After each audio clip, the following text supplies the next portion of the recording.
بتتفرج عليه ده؟ والمصحف الشريف كرتون، والله العظيم كرتون. بص بص اقول لك حاجه، اقول لك حاجه، خد اتفرج عشان بس تصدق. هات وريني.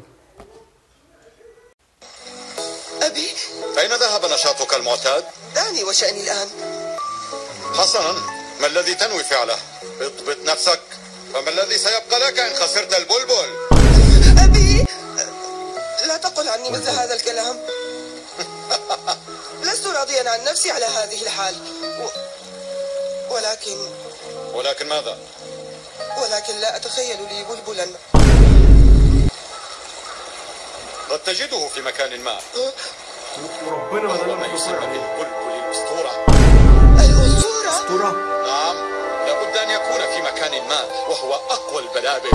اقوى هل هو أقوى من الحصان يا أبي؟ حصان؟ أنا واثق بأنك تستطيع أن تجده الآن. سوف أحصل عليه إذا.